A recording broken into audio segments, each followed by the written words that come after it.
Bismillahirrahmanirrahim. Assalamualaikum warahmatullahi wabarakatuh. Selamat datang di channel Kirana, channel kisah Rasul Nabi dan peradaban bersama Agus Mu'alif Rohadi.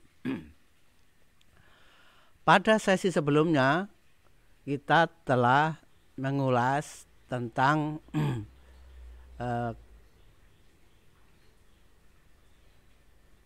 bagaimana peristiwa Nabi Yakub kemudian diberi nama Israel.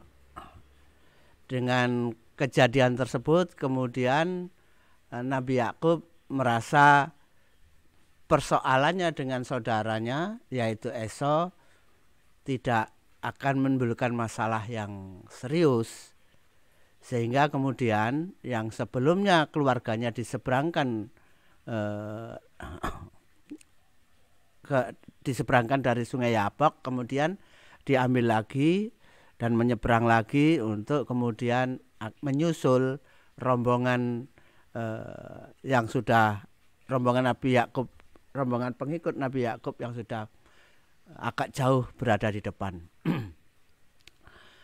Kitab Kejadian pasal 33 ayat 1 sampai 20 mengkisahkan setelah terjadinya peristiwa pergumulan itu, Nabi Yakub merasa yakin bahwa persoalannya akan selesai dengan baik.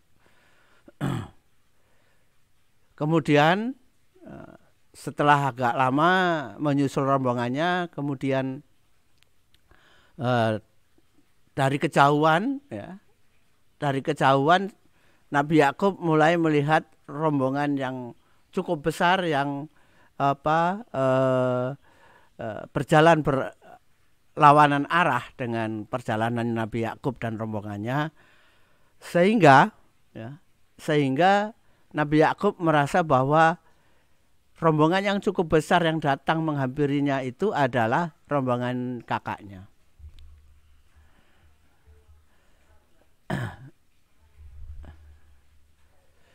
Dengan melihat rombongan itu, setelah agak dekat, Nabi Yakub kemudian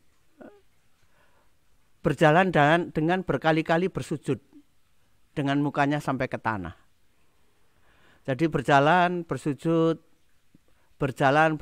yang diikuti oleh istri dan anak-anaknya. Berjalan bersujud beberapa kali, sekitar 7 kali melakukan itu, ya. Berjalan bersujud, kadang juga berjalan dengan berjongkok malah.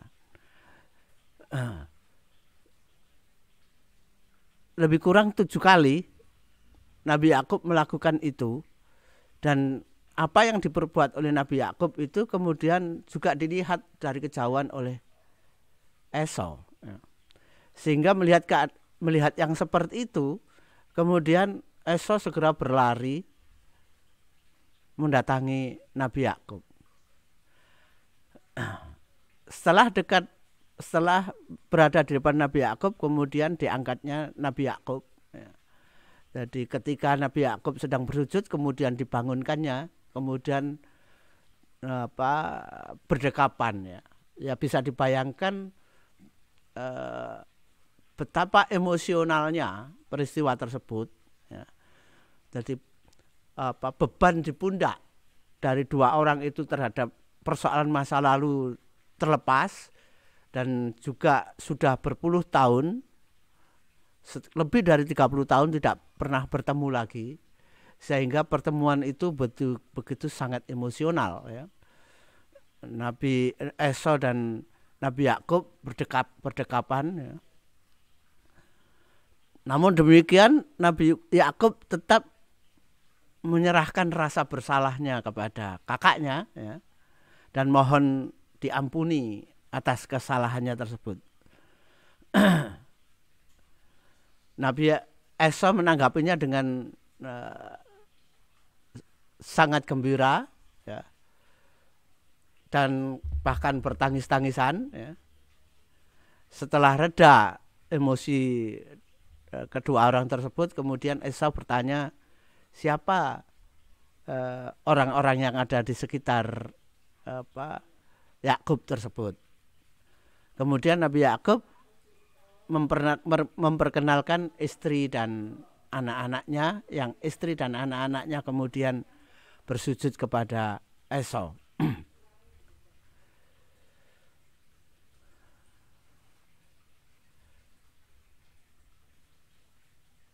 Nabi Yakub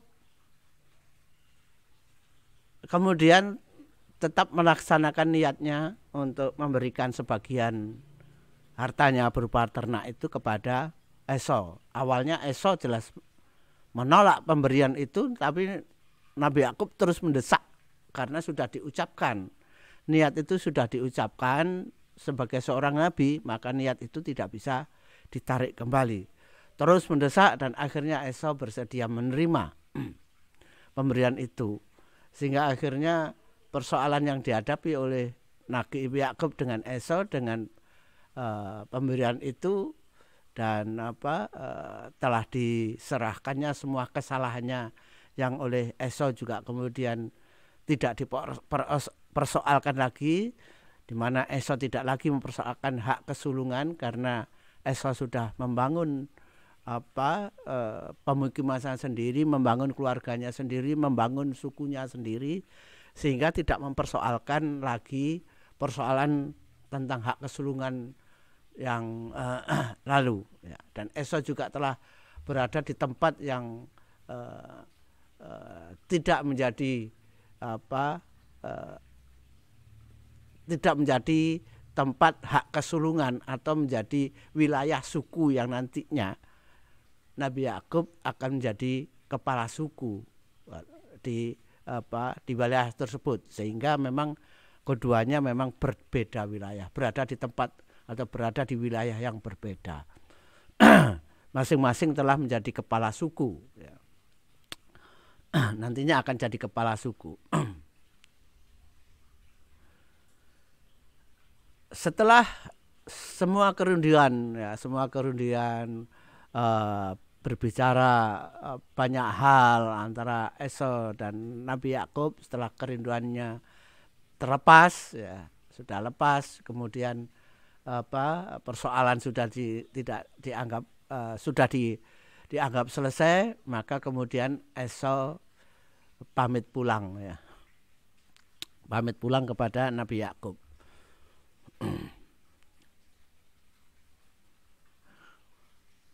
Nabi Yakub kemudian juga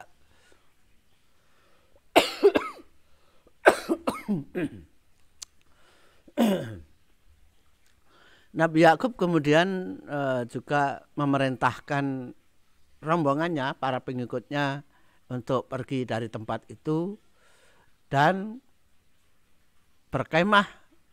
Akhirnya sampai pada suatu tempat yang dianggap memenuhi syarat untuk berkemah sementara, dan oleh karena itu melakukan membuka kemah sementara untuk memberikan kesempatan kepada pada ternak-ternaknya untuk berkembang biak, melahirkan dan lain-lain.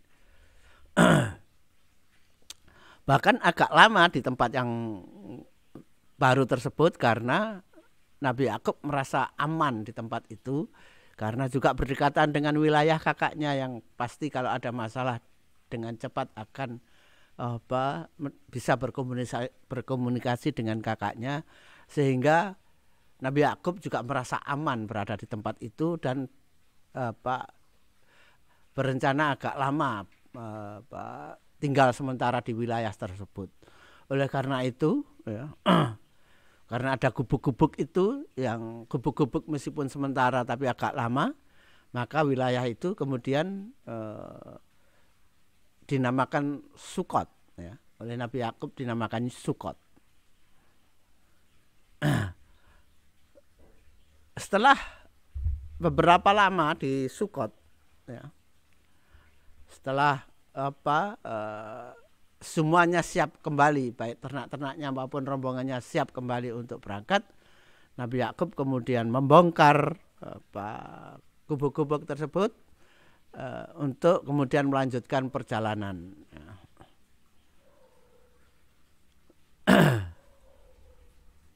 ini adalah gambar ya, gambar tentang gambar ilustrasi tentang pertemuan antara Esau dengan Nabi Yakub. Esau yang berdiri, Nabi Yakub yang bersujud. Ya.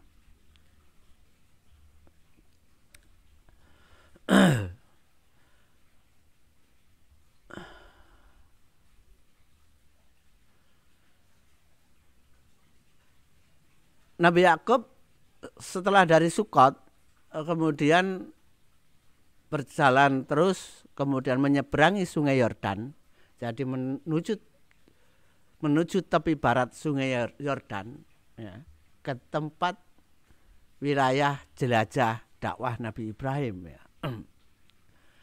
Akhirnya Nabi Yakub sampai di tempat yang dulu juga menjadi tempat persinggahan Nabi Yakub, yaitu Shechem atau Sikem. Ya.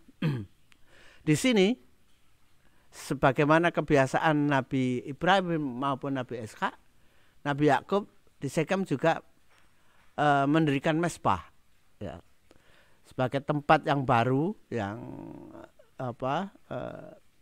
Nabi Yakub berada di tempat baru seperti kebiasaan Nabi Ibrahim dan Nabi Ishak, kemudian mendirikan mezbah untuk keperluan melakukan tawaf dan penyembelihan korban. Mezbah di Shechem itu kemudian oleh Nabi Yakub dinamai Allah Israel ialah Allah. Allah Israel ialah Allah. Jadi mezbah yang menggambarkan tentang keyakinan tauhid yang dibawa oleh Nabi Yakub.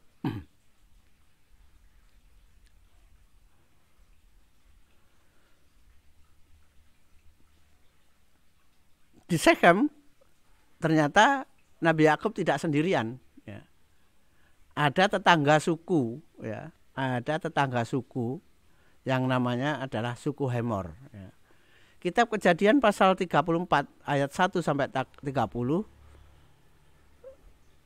mengkisahkan bahwa Nabi Yakub kemudian berunding dengan kepala suku Hemor untuk membeli tanah bagi keperluan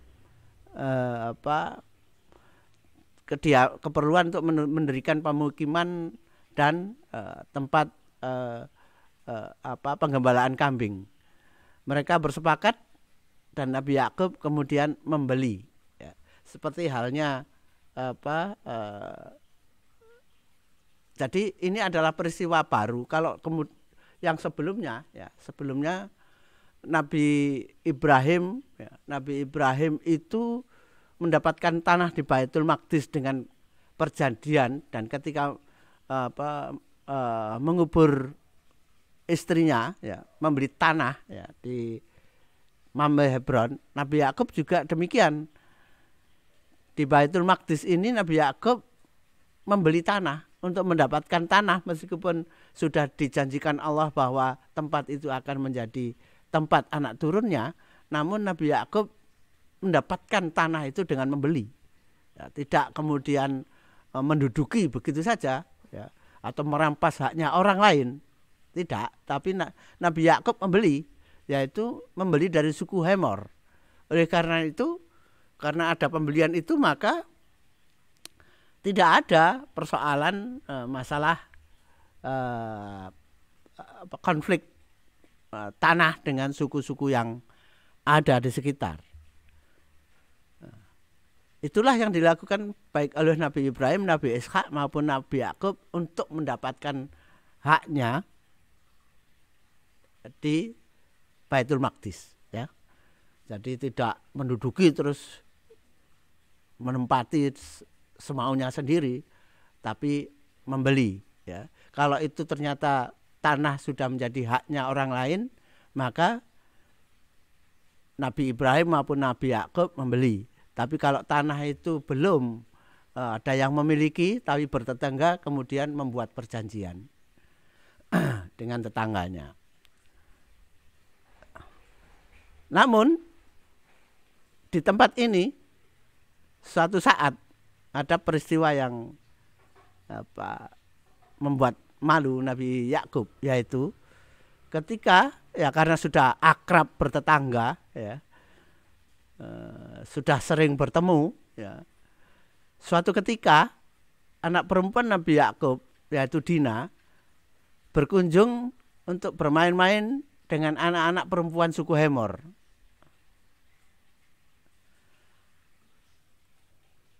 Ketika Dina di tempat bermain bersama anak-anak suku Hemor itu, ternyata anak lelaki kepala suku Hemor jatuh hati kepada Dina.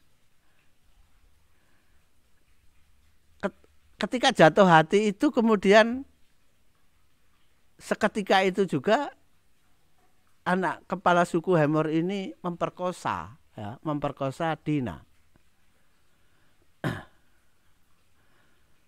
Setelah selesai memperkosa dan Dina pulang, ada rasa takut juga ini, rasa bersalah dan rasa takut dari anak kepala suku ini. Kemudian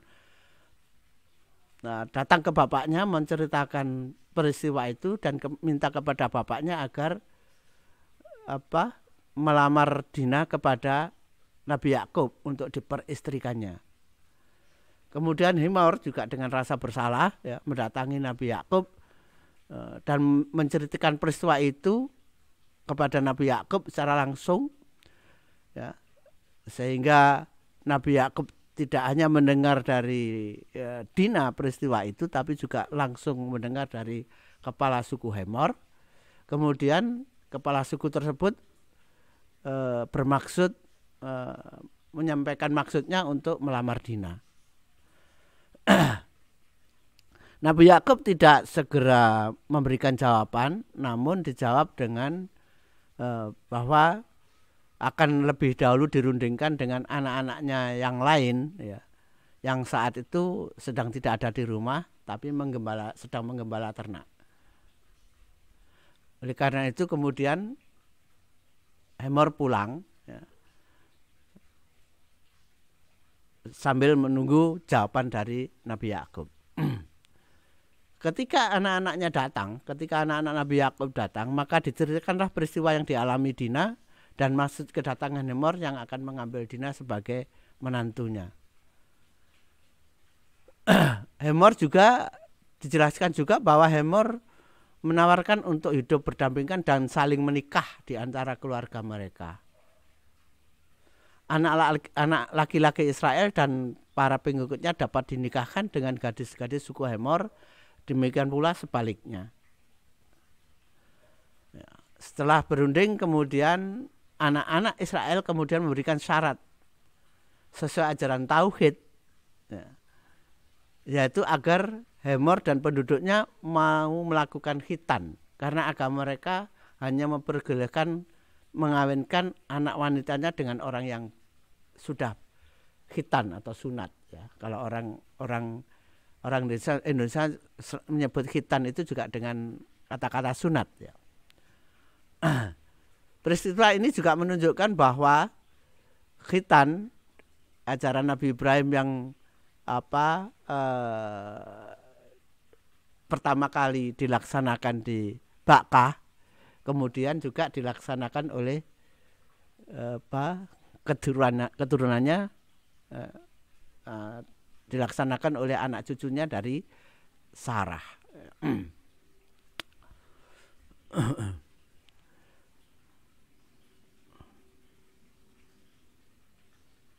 Setelah itu kemudian syarat tersebut disampaikan kepada Hemor, disampaikan kepada Hemor bahwa mereka bisa menerima lamaran Hemor dengan syarat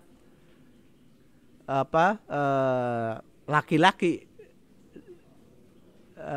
suku Hemor diminta untuk melakukan khitan terlebih dahulu. Tentu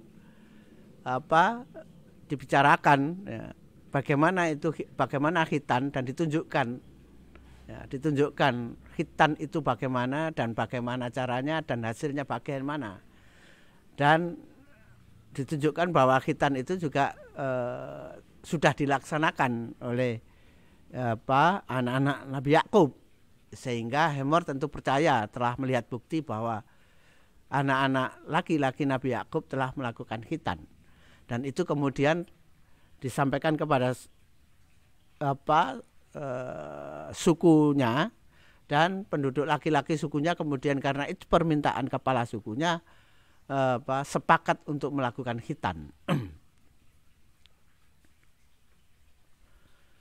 Namun setelah para laki-laki suku Hemor ini melaksanakan khitan semua, pada saat masih belum sembuh dari luka khitan,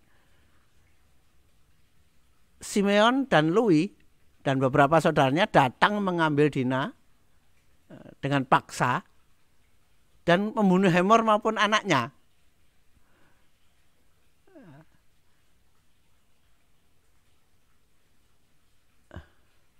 Bukan hanya membunuh Hemor dan anak-anaknya, tapi orang-orang yang menghalang-halanginya juga dibunuh. Tentu dalam keadaan kesakitan, suku Hemor tidak mampu melawan Simeon maupun Lewi, ya. Tidak mampu, tidak berani melawan Simeon, Lewi dan saudara-saudaranya, ya. Tidak hanya membawa pulang Dina, tapi juga Simeon dan Lewi yang sangat marah karena adiknya diperkosa itu juga mengambil ternak suku Hemor, ya. Kemudian dibawa ke pemukimannya. Mendengar peristiwa tersebut, Nabi Yakub marah kepada Simeon dan Lewi, tapi anak-anaknya kemudian tetap bersikeras karena mereka merasa dipermalukan oleh anaknya Hemor dan akhirnya mereka membalas dengan membunuh. Jadi ini adalah pembalasan yang sangat keras dari Bani Israel kepada suku lain, ya. Jadi ini pembalasan yang sangat keras dari anak-anak Israel kepada suku lain atas perbuatan suku lain terhadap keluarganya. Nabi Yakub malu dengan perbuatan anaknya karena sudah bersepakat, ya, untuk mengawinkan Dina dengan anak kepala suku Hemor, ya. Dan suku Hemor juga telah memenuhi persyaratan yang diminta, tapi anak-anaknya ternyata melanggar perjanjian itu dengan membunuh. Simeon dan Lewi ini melanggar perjanjian ini dengan membunuh. Jadi peristiwa ini adalah peristiwa yang sangat memalukan Nabi Yakub. Oleh karena itu, karena rasa malu tersebut dan supaya tidak menjadi urusan yang berkepanjangan, kemudian Nabi Yakub memerintahkan keluarganya dan para pengikutnya untuk pergi dari wilayah suku Hemor tersebut, pergi dari tanah yang dibelinya tersebut.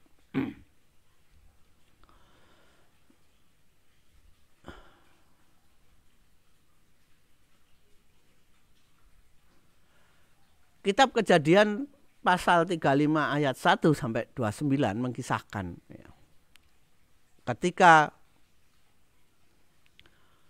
Nabi Yakub, keluarga dan pengikutnya pergi, turun wahyu kepada Nabi Yakub agar Nabi Yakub dan rombongannya pergi ke Betel untuk mendirikan mezbah di sana. Betel adalah dulu tempat yang pertama kali Nabi Yakub tidur, yang namanya di Luz, ya, tidur kemudian bermimpi, bertemu, melihat banyak malaikat, ya, dan mendapatkan wahyu bahwa tempat itu akan menjadi tempat bagi anak cucunya, ya, dari wahyu dari Allah bahwa tempat itu akan menjadi cucunya, dan Nabi Yakub telah mendirikan mezbah di sana, mendirikan tugu di sana. Dan saat ini Nabi Yakub diperintah untuk kembali ke tempat tersebut, di mana tempat tersebut oleh Nabi Yakub karena melihat banyak malaikat naik turun, ya, yang kemudian di tempat itu diberikan nama Betel, ya, Bet El atau Bait El atau rumah Allah. Ya, kemudian Nabi Yakub atas wahyu tersebut kemudian pergi ke tempat itu lagi. Nah, karena pergi ke Betel, di mana Betel itu adalah atau Bet El itu adalah rumah Allah, maka Nabi Yakub memerintahkan pada para pengikutnya yang belum masuk pada agama tauhid dipersyaratkan untuk beragama tauhid. Namun Nabi Yakub tidak memaksa, ya, pada para pengikutnya untuk semua mengikuti agama tauhid. Namun kalau tidak mengikuti agama tauhid, mereka harus berpisah. Ya. Mereka harus tidak boleh ikut lagi, tidak boleh ikut Nabi Yakub ke Betel, karena Betel adalah tempat rumah Allah yang di sana tidak boleh ada orang yang beragama lain selain agama tauhid. Namun kemudian para pengikutnya yang belum beragama tauhid kemudian menyatakan beragama tauhid, mengikuti risalah Nabi Ibrahim, Nabi Ishak maupun Nabi Yakub.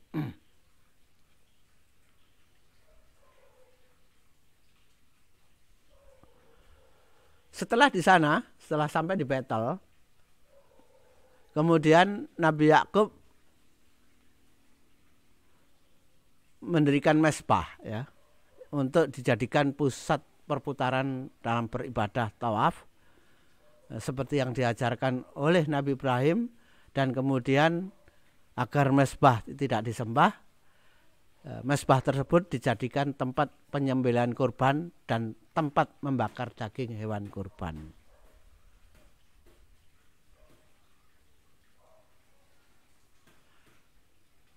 Usai penyembelihan kurban, para pengikutnya dikumpulkan, ya, oleh Nabi Yakub. Kemudian mereka diberitahu bahwa sekarang namanya adalah Israel. Jadi mereka diminta untuk memanggil Nabi Yakub dengan nama Israel, ya.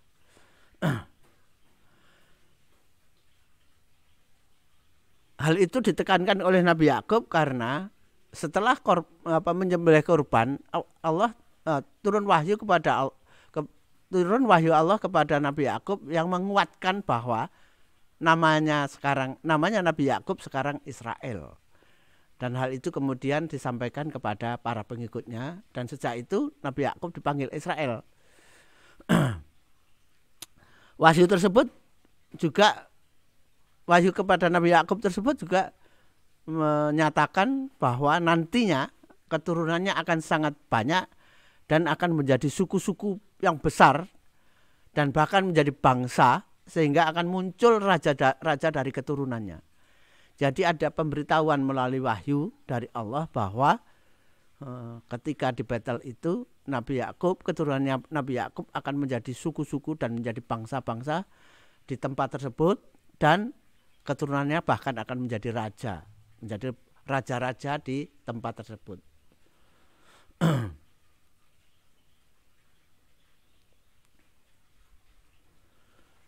Inilah tempat, jadi Syechem, seperti halnya Nabi Ibrahim pertama kali mendapatkan wahyu bahwa di tempat itu Nabi Ibrahim mendapat wahyu bahwa tempat yang sedang dia berada akan menjadi tempat tinggal bagi anak cucunya yang sangat banyak.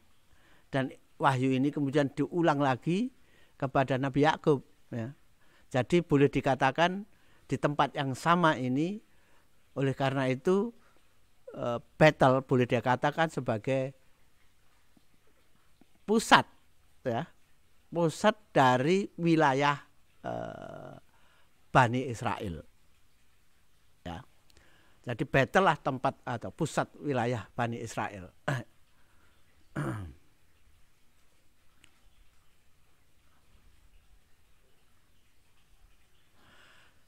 Setelah mendapatkan firman itu, Nabi Yakub kemudian menuangkan minyak pada tugu yang dulu pernah didirikannya, dan kembali meneguhkan tempat itu dengan nama Bet-El ya, atau Betel ya, Betel atau Bet-El atau Bet-El. Tugu tersebut juga dinamakan Tugu Betel. Ini adalah gambar ilustrasi mezbah dijadikan tempat membakar kurban oleh Nabi Yakub.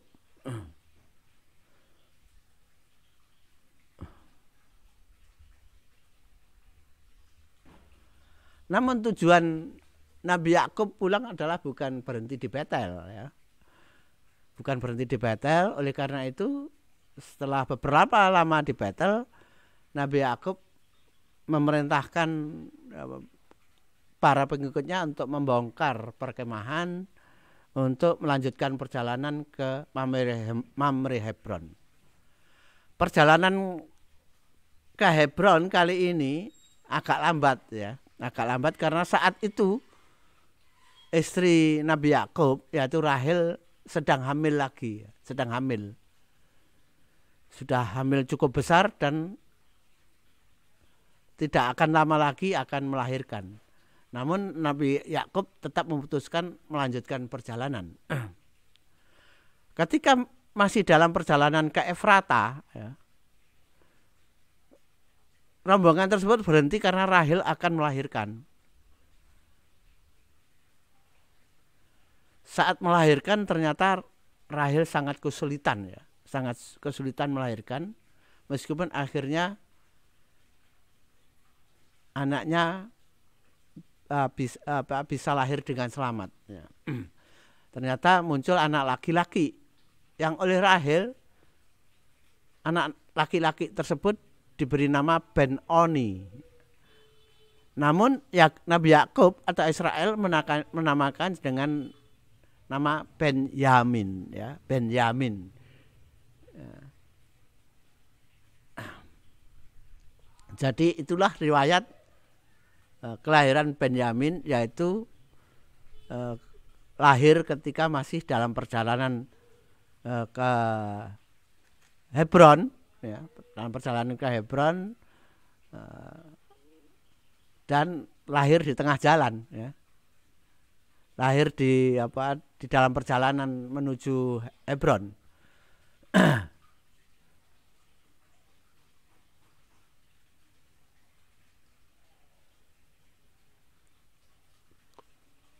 Kelahiran yang sulit bagi Rahel ternyata berlanjut pada sakit yang cukup keras pada Rahel, sehingga sakitnya itu membuat Rahel meninggal. Jadi Yusuf yang masih kecil maupun adiknya yaitu Benyamin yang masih menyusui itu telah kehilangan ibunya, menjadi anak yatim tanpa ibu, ya. Ibunya sudah meninggal. Rahel kemudian dikubur di sisi jalan menuju Efrata, ya karena memang disitulah tempat lahir Benyamin dan meninggalnya Rahel, dan dikubur di tempat itu. Nabi Yakub kemudian mendirikan penanda tugu di atas kuburnya Rahel.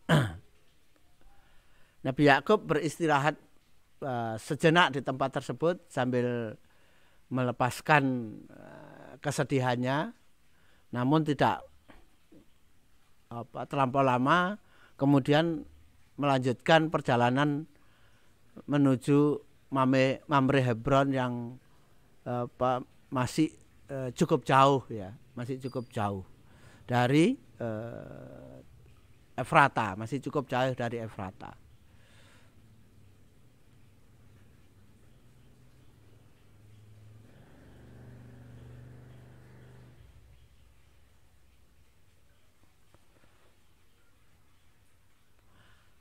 Ini adalah kubur Rahel, ya, kubur Rahel. Jadi ini termasuk yang unik karena kubur Rahel itu kubur Rahel itu berada di masjid, ya, tapi kubur Rahel tidak hanya diziarahi oleh kaum muslim, tapi juga diziarahi oleh kaum Yahudi, orang-orang Israel maupun kaum Kristen ya. Jadi masjid tempat kuburnya Rahel ini termasuk masjid yang sangat unik karena menjadi tempat ziarah bagi 3 agama ya.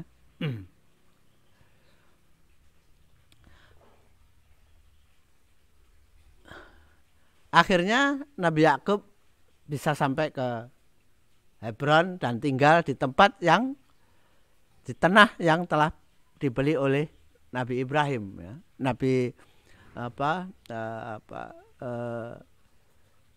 Yakub tinggal di Hebron di tempat yang dibeli oleh Nabi Ibrahim pada orang suku Het. Ketika sampai di Hebron, mengapa Nabi Yakub memutuskan tinggal di Hebron? Karena pada saat itu Nabi Ishak juga telah berada di Hebron. Nabi Ishak pada masa tuanya kembali ke Hebron ya.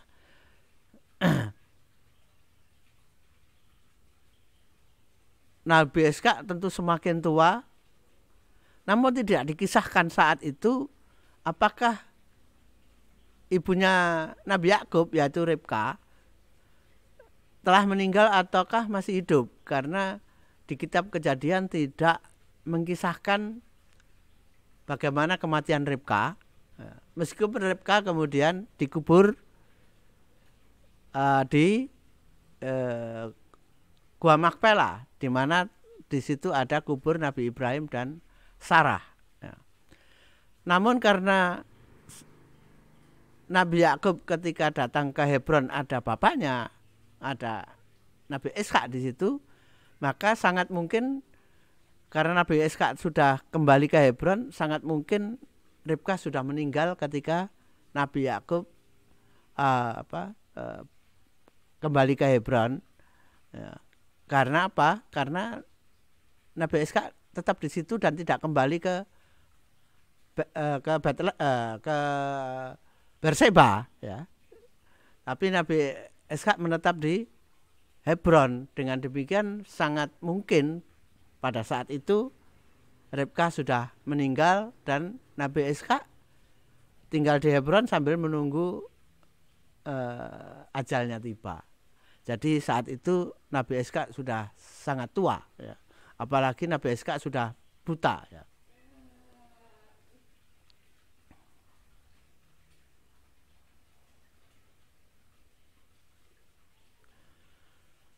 Setelah beberapa lama di Hebron ya, setelah beberapa lama di Hebron, suatu saat datang Esau ya, dan rombongan keluarganya pulang ke Hebron menengok ayahnya ya, dan bertemu Nabi Yakub di sana. Tentu Nabi Ishak sangat gembira dengan datangnya 2 anak kembarnya tersebut dan melihat kedua anaknya tersebut rukun ya. Tentu sebelumnya Nabi Ishak telah mendapatkan cerita dari Nabi Yakub bagaimana kisah pertemuannya yang pertama kali dirinya dengan Esau ya. Dan persoalan di antara mereka sudah selesai dan kemudian terbukti ketika Esau datang dan bertemu Nabi Yakub, terlihat bahwa memang tidak ada lagi masalah antara Esau dengan Yakub. Tentu Nabi Ishak sangat gembira dengan kenyataan tersebut. Namun setelah beberapa lama berkumpul, Nabi Ishak meninggal. Dan oleh Esau maupun Yakub, Nabi Yakub, kemudian Nabi Ishak dikubur, dimakamkan di samping kubur Ribka istrinya ya. Saat itu ketika meninggal, Nabi Ishak berumur sekitar 180 tahun. Jadi panjang umur Nabi Ishak ini, lebih panjang sedikit dari umur Nabi Ibrahim. Setelah beberapa lama setelah mengubur bapaknya, kemudian Esau kembali ke tempat tinggalnya, ya, ke tempat di Seir, ya, itu tempatnya suku Edom, tempat tinggal Esau dan anak turunannya, yaitu suku Edom.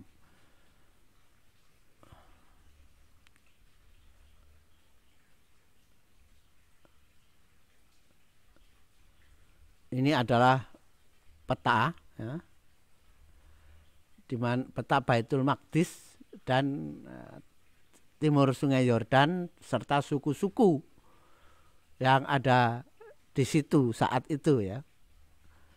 Ada suku Amalek, Filistin, Amorit, Hitis, Hivitis, Peris, dan beberapa lagi, ya. Ada suku Jebus, ya, dan masih ada lagi, tapi ini adalah suku-suku yang besar pada saat itu. Gambar peta ini adalah suku-suku yang besar pada saat itu. Ada juga suku Amon, sudah mulai ada suku lain, yaitu suku Amon dan suku Moab. Suku Amon adalah maupun suku Moab adalah suku keturunan Nabi Lot, ya. Anak keturunan dari anak perempuan Nabi Lot, ya, yaitu Amon dan Moab. Yang keduanya kemudian membentuk suku, yaitu suku Amon dan suku Moab. Sedangkan Esau berada di selatan, baik selatan Baitul Maqdis maupun selatan tempat selatan wilayah suku Moab, ya.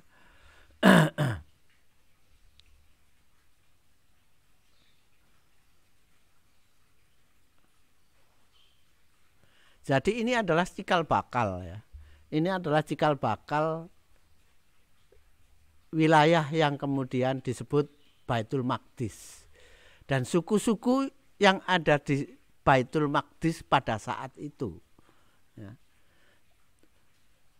Tentu istilah Baitul Maqdis, tempat yang suci, itu adalah tempat yang memang, ya, ada sebutan itu karena memang akan diperuntukkan bagi anak keturunan Nabi Ibrahim.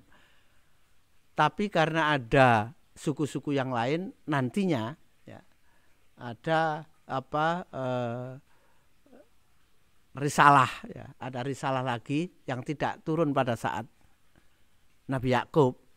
Nanti ketika Bani Israel sudah membuat kerajaan di situ, ada nabi dari Bani Israel yang mendapatkan wahyu tentang bagaimana seharusnya, ya, Bani Israel hidup bersama-sama dengan suku-suku yang lain. Jadi tidak bisa Bani Israel itu kemudian karena mendapatkan hak di tempat itu dengan hak khusus, yaitu Baitul Maqdis, kemudian bisa berbuat semena-mena pada orang lain, pada orang asing, ya, pada tempat di mana dia akan tinggal. Ya, itu nanti ada risalah tersendiri yang dibawa oleh nabi yang lain setelah Bani Israel menjadi besar dan bisa mendirikan kerajaan, menjadi bangsa, mendirikan kerajaan, dan ada raja-raja dari Bani Israel.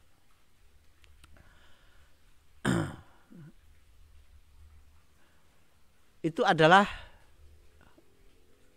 awal kisah, ya, awal kisah tentang pertama tentang Baitul Maqdis. Jadi lebih dulu ada Baitul Maqdis yang itu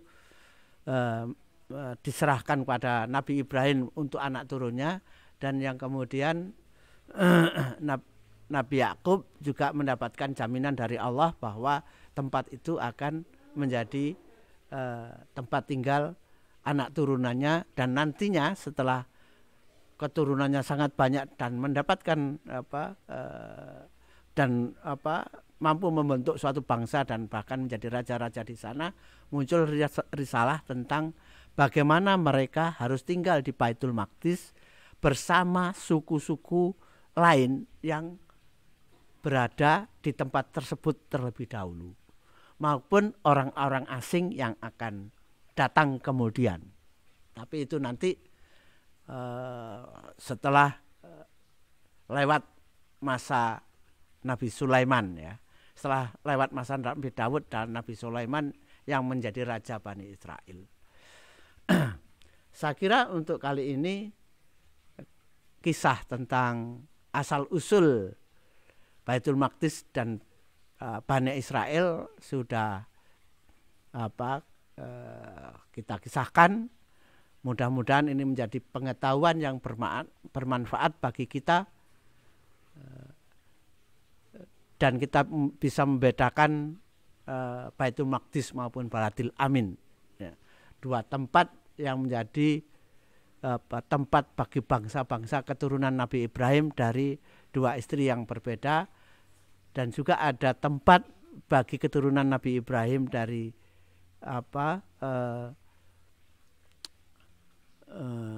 dari Ketura, yaitu di timur Sungai Yordan, yaitu suku Madian, dan juga tempat tinggal suku Edom, kemudian tempat tinggal suku keturunan Nabi Lut, yaitu suku Amon dan suku Moab, yang semuanya itu menjadi cikal bakal dari bangsa-bangsa yang ada di tempat tersebut, ya.